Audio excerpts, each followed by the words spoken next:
From wildfires, flooding, and severe weather, when an emergency happens in Manitoba, the Canadian Red Cross often steps in to help people in their time of need. With summer just around the corner, the Red Cross has reminders for Manitobans on how to be prepared for any emergency. Joining us now from the Canadian Red Cross is Jason Small. Good morning, Jason. Good morning. Thank you so much for joining us. No problem. Now, we're not officially into summer already, but you've been responding to some summer-like emergencies, for example, in Peguis with the flooding. So tell us what kind of response you do when it comes to flooding or wildfires, and what happens when there's an emergency.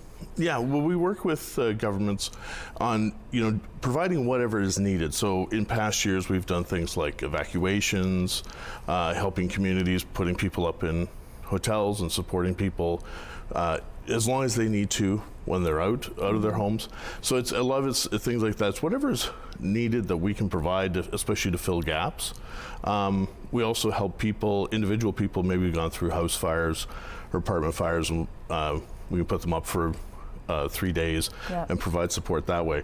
So it's just mainly what we feel is needed and in a situation, in a response, and what we're asked to support. You must have people, they're in the midst of some of the most difficult times of their life, obviously, and so when you appear, there must be a sigh of relief from them. Obviously our team, we've got a good trained team of volunteers, and they're very helpful, and that provides us some support that people need. But we understand these people are going through a very challenging situation, maybe some of the worst situations they'll ever go through. So our team is just there to be supportive, to be empathetic, and to try to help people through that situation. Okay, so we talked about some of the emergencies you would respond at this time, but there's also weather issues like tornadoes or even, a crazy storm. So when the season changes, how does your response change? Well, our team is always prepared to provide the basics that we can provide regardless of the situation. Okay.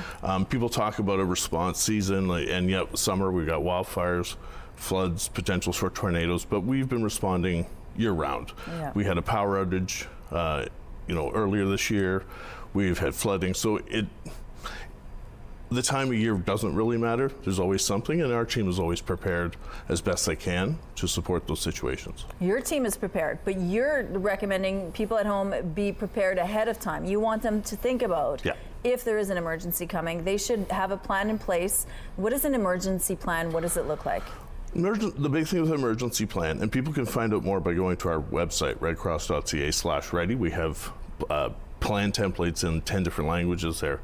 And it's just so that your family knows if an emergency happens, how are we going to reconnect? How do we evacuate? If we're separated, who are we going to call to connect to? Is there somebody outside the community we could all call to let them know we're okay?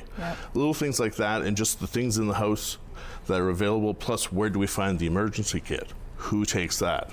All these little things that a family can go through so that we're ready.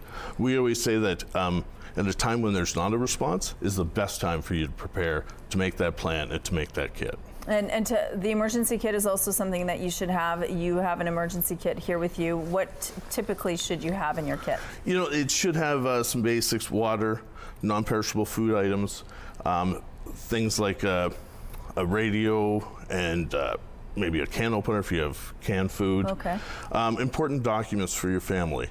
The big thing we say is to tailor it to your family. So if you have pets, maybe pet medication or extra pet supplies. Maybe your family has medications. Myself, I put in extra pair of glasses into it.